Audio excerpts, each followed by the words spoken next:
Hi, paper flower friends. Let's talk fringe and confetti.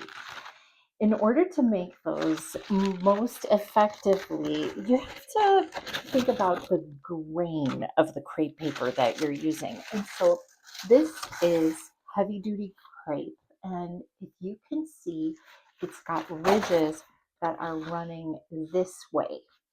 When crepe paper artists work in general, the grain, that's what this is called, just like wood grain, is always running vertically. And so we talk about this as being the top of the paper. So with fringe, you're going to want to cut with the grain. There are a couple different ways to cut fringe. Um, I like to use a piece of fringe that's about, or a piece of paper that's about 10 inches long for poppies, which is what we're making today. And so here's my 10-inch piece of crepe paper, heavy duty crepe, with the ridges running vertically. And so when I'm cutting fringe, I could just cut, cut, cut, cut, cut, cut, cut, cut, cut through the whole paper like that. Or I could fold my paper into a packet like this. And then what I'll do is I'll cut, cut, cut, cut, cut through this whole packet. And then magically I will have um, a whole 10 inches of fringe. And so fringe is typically used for stamens on a flower. With the poppies that I'm making, I am not stretching out the paper before I make the fringe.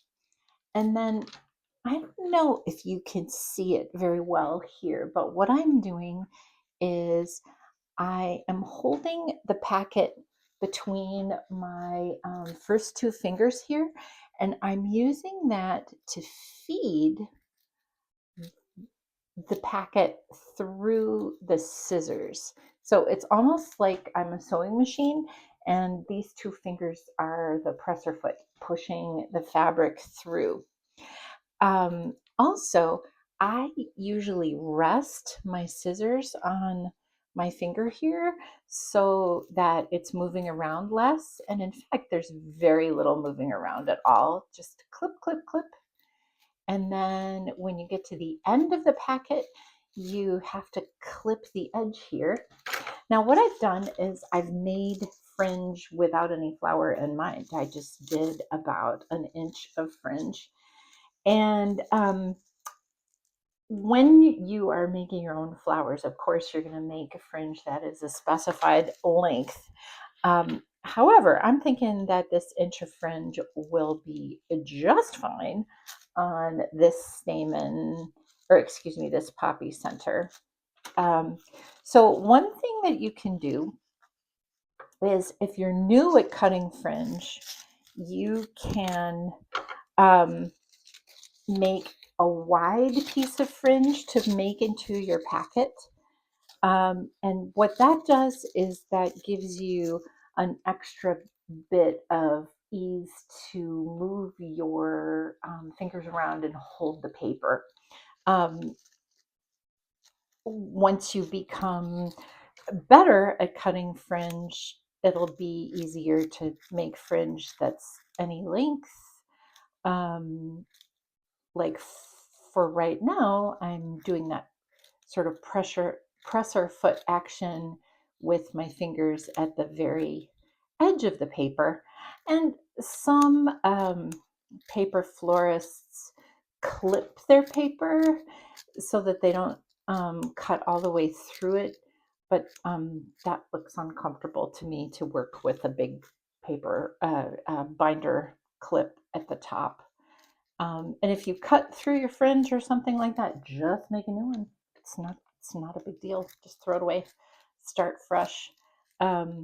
So if you're new to fringe and you're having trouble holding it at the base and it's not going well for you, you know, start with a bigger piece of paper, fold it up into your packet, cut with the grain,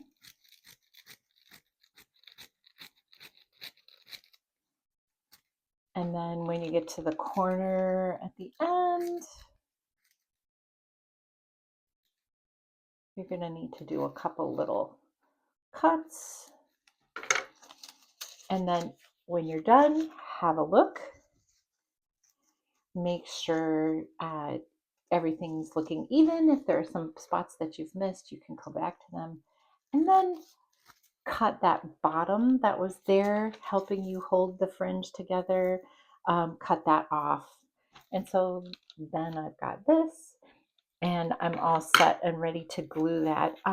One reason why I use 10 inches of crepe paper for the poppies is that I think that that is the maximum length of fringe that I can hold comfortably and manage comfortably.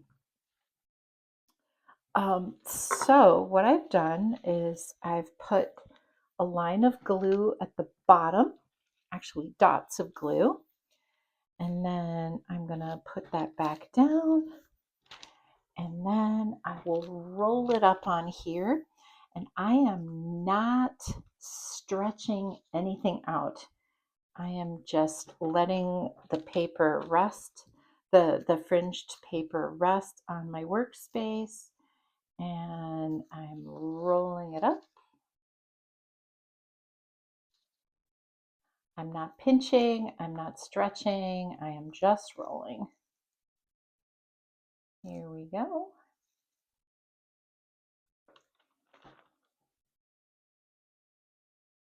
And here it looks kind of floppy, but I am going to pinch now that it's all on there. I'm going to pinch real hard and just get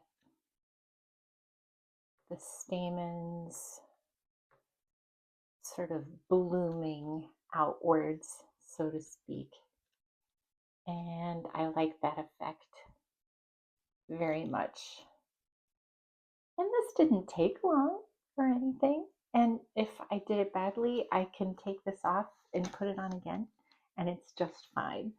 So I hope that this helps you understand fringing a bit more. Every flower is different. Whatever directions that you're following will tell you how long the fringe should be, if you should stretch the paper first, if you should combine the paper with other paper before you cut it, and just follow those directions, and I think you'll have some success.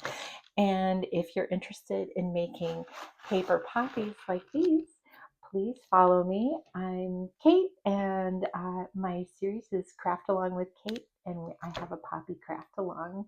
So please do subscribe and like if this was helpful for you, and leave me questions if you'd like to learn more. Have a great day.